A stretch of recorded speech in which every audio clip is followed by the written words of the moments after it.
আসসালামু আলাইকুম, স্বাগতম আপনাকে কোডিং উইথ মামুন ইউটিউব চ্যানেলে। যদি আপনি আমার চ্যানেলে নতুন হয়ে থাকেন তাহলে অবশ্যই আমার চ্যানেলটি সাবস্ক্রাইব করবেন। এখন আমরা যে টপিকসটা নিয়ে আলোচনা করব সেটা হলো ফর ইচ লুপ ইন ডাট। আমরা এখন ফর ইচ লুপ নিয়ে আলোচনা করব। এতক্ষণ পর্যন্ত আমরা ফর লুপ নিয়ে আলোচনা করেছি। দেখতে পাচ্ছেন the loop each the for each loop iterates over all list element of variables. It is useful when you want to loop through list collection. The syntax of for each loop, আপনি যখন ইটারেবল জাতীয় আপনি যখন collection জাতীয় data নিয়ে কাজ করবেন সেই জন্য আপনার ফরেস্টার লুপটা আপনার জন্য হেল্পফুল হবে। তো কালেকশন জাতীয় কি সেটা অলরেডি আপনারা জানেন, লিস্ট, সেট, ম্যাপ, এগুলো হলো কালেকশন জাতীয়। এখন আসেন সিনট্যাক্স, এটা আমরা কিভাবে করব। সাপোজ কালেকশন, এখানে আমাদের একটা লিস্ট আছে, মনে মনে ধরেন ডট ফর ইচ। এখন ফর ইচ লুপটা এখানে কি করে একটু মনে রাখেন। ফর ইচ লুপটা এখানে একটা ফাংশন, ভয়েড ফাংশন, সেটা কোনো কিছু রিটার্ন করে না। সাপোজ ভয়েড একটা ফাংশন এবং এই ফাংশনের নাম হলো অ্যাপ, ঠিক আছে। রিটার্ন টাইপ হলো ভয়েড, আমাদের ফাংশনের নাম অ্যাপ, রিটার্ন টাইপ হলো কি ভয়েড।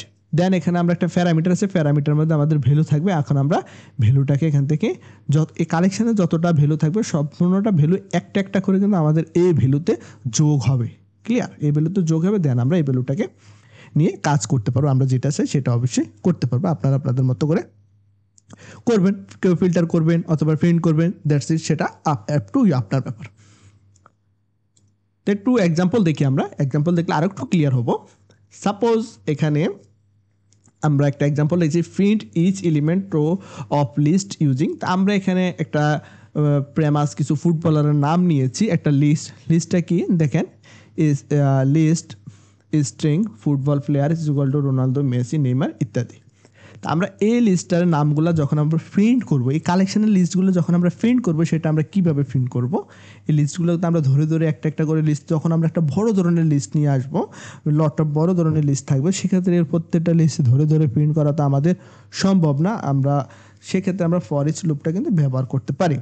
ফর ইচ লুপটা ব্যবহার করার জন্য দেখতে পাচ্ছেন ফুটবলার যে প্লেয়ারটা আছে, ডট ফর ইচ এবং নেম আমি বলেছি এখানে যে ভয়েড, যদি আপনি কোনো কিছু না দেন সেক্ষেত্রে এটা অটোমেটিক ভয়েড টাইপের হবে। এটা একটা অ্যানোনিমস ফাংশন। এবং নেমস হলো যে ভ্যালুর পরিবর্তে এখানে আমি নেমস রেখেছি, ভ্যালু তো জাস্ট দিয়েছি, আপনি যে কোনো নামটা দিয়ে, এই নামটা সম্পূর্ণ আপ টু ইউ। যেন আমি এখান থেকে রিটার্ন করে দিয়েছি প্রিন্ট স্টেটমেন্টের মাধ্যমে আমাদের নামটা এখানে দেখিয়ে দিয়েছি, অ্যানোনিমস ফাংশন। তো এই এক্সাম্পলটা আমি একটু আপনাদেরকে দেখাই, একটু করে করে দেখাই, তাহলে একটু বুঝতে পারব। তো প্রথমত এখানে আমরা একটু লিস্ট নিয়ে নিই। তা আমরা এখানে একটা লিস্ট নিয়ে নিচ্ছি, তারপর লিস্ট, আমরা এখানে ইন্টিজার একটা লিস্ট নিয়ে নিচ্ছি, ইন্টিজার নাম্বার, একই কথা। আপনি ইন্টিজার লিস্ট নেন বা ও স্ট্রিং টাইপের লিস্ট নেন, সেটা আপনার ব্যাপার। আমি দিচ্ছি 10, 20, 30, 40, 50, 60, দ্যাটস ইট। এখন দেখেন আমি যখন এই লিস্টের ইন্ডেক্সগুলা ভেরিয়েবলগুলো প্রিন্ট করবো, সেক্ষেত্রে আমি কি ব্যবহার করব। আমি এখানে প্রিন্ট যাবো, যেখানে আমার নাম্বার, আমি এখানে দিয়ে দিচ্ছি নাম্বার। এবং আমি যখন লিস্টটা প্রিন্ট করতে চাইছি সেক্ষেত্রে দিলাম, লিস্টটা প্রিন্ট করে দিলাম। লিস্টে দেখেন কীভাবে দেখাচ্ছে, আউটপুটের লক্ষ্য রাখেন একটা লিস্টই সে প্রিন্ট করে দেখাচ্ছে। আর আমি চাচ্ছি যে আমার প্রত্যেকটা ভ্যালু ইন্ডেক্স ওয়াইজ দেখাবে, সেই ইন্ডেক্স ওয়াইজ দেখাবে। তাহলে ইন্ডেক্স ওয়াইজ কীভাবে দেখাবে, তা আমি এখানে প্রথমে দিতে হবে জিরো ইন্ডেক্স। আমার জিরো ইন্ডেক্সের মানটা দেখতে চাচ্ছি, দেখাচ্ছে 10। এখন আমার পক্ষে সম্ভব, কপি করলাম, আমি দিয়ে দিচ্ছি তা আমি এখানে 1 ইন্ডেক্সের মানটা দেখব, দিয়ে দিচ্ছি 1, 2, 3, 4 এবং 5।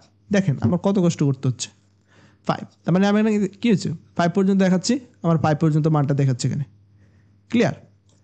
এখন বিষয়টা হলো, আপনারা যখন ইন্ডেক্স ওয়াইজ দেখালেন তাহলে দেখেন আপনার কতগুলো লাইন লিখতে প্রয়োজন হচ্ছে।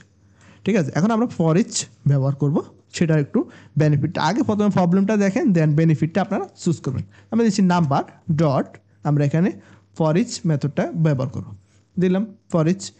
এখন ফর ইচ যখন ব্যবহার করলাম, আপনার এখানে অ্যাকশন দিতে হবে। তো এখানে আপনি যদি দেখেন এটা কীভাবে কাজ করে, সেক্ষেত্রে অবশ্যই আপনারা দেখতে পারবেন। দেখেন এখানে অলরেডি দেওয়াই আছে। দেখেন এটা কি ফাংশন, ফর ইচ একটা ভয়েড ফাংশন, সে রিসিভ করে এবং ইন্টিজার ভ্যালু এবং অ্যাকশন হলে আপনার যে নাম আমি ভ্যালু দিয়েছি, নাম্বার দিয়েছি, অ্যাকশন একটা নাম ধরতে পারেন। ঠিক আছে, এখানে আপনি দেখতে পাচ্ছেন কীভাবে কাজ করে, এটা কোডের একটা আইডির একটা ফ্যাসিলিটি। তো এখানে জাস্ট আমরা এখানে কি করব, আমরা এখানে একটা নাম দিয়ে দিচ্ছি।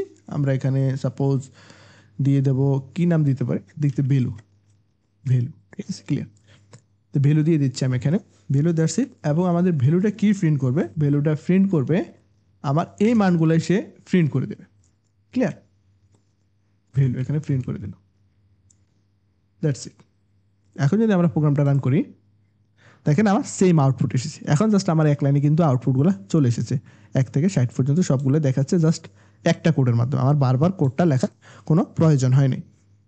তাহলে বুঝতে পারলেন ফর ইচ লুপের আসলে ফ্যাসিলিটিটা কি। এখন আমরা চলে এসেছি স্লাইডে।